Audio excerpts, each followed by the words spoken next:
గత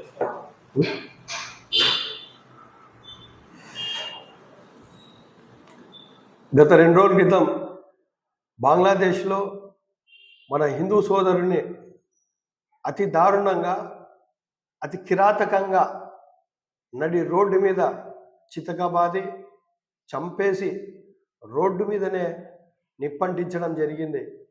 ఇది చాలా దౌర్భాగ్యం, దురదృష్టకరం, చాలా బాధాకరం. ఈ సందర్భంగా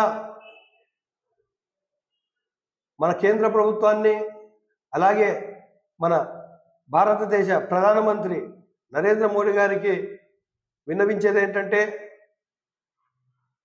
మన హిందూ సోదరులకు ప్రపంచవ్యాప్తంగా ఏ దేశంలో ఉన్నా మన హిందూ సోదరులు సురక్షితంగా ఉండే విధంగా చర్యలు తీసుకోవాలని చెప్పి ఈ సందర్భంగా కోరుకుంటా ఉన్నాను.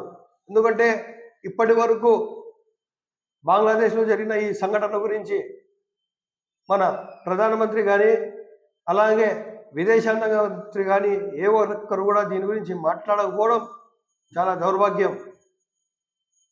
ఇంత రాచకాలు చేస్తూ ఉన్నా కూడా ఇలాంటి దేశాలకు ప్రత్యేక ప్యాకేజీలు అందించడం, అలాగే అక్కడ ఉండమనిన రాజకీయ నాయకులకు మన ఇండియాలో వాళ్ళకు వసతి కలిగించడం ఎంతవరకు సబబు అని చెప్పి ఈ సందర్భంగా నేను ప్రశ్నిస్తూ ఉన్నాను.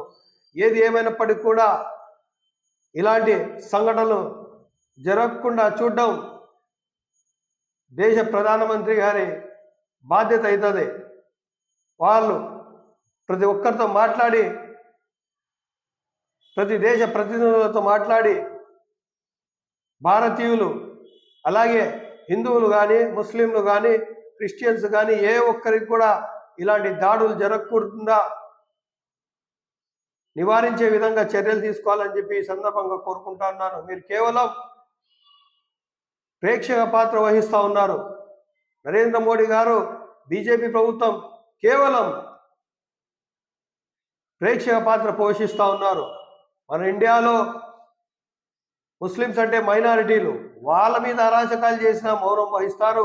అలాగే ప్రపంచవ్యాప్తంగా ఉండబడిన దేశాల్లో ఏ హిందువులకు అన్యాయం జరిగినా కూడా ప్రేక్షక పాత్ర వహించడమే తప్పనిచ్చి మీరు ప్రత్యేక చర్యలు తీసుకున్నవి ఏంటని చెప్పి ఈ సందర్భంగా నేను ప్రశ్నిస్తూ ఉన్నాను. మీరు తప్పకుండా దీన్ని తీవ్రంగా ఖండించాలా. అలాగే బంగ్లాదేశ్ కానీ వేరే దేశాల్లో ఏ దేశంలో అయినా సరే హిందూ సోదరులకు ఎలాంటి ఇబ్బంది కలగకుండా మీరు చర్యలు తీసుకొని వారితో కఠినంగా వ్యవహరించాలని చెప్పి ఈ సందర్భంగా నేను కోరుకుంటా ఉన్నాను.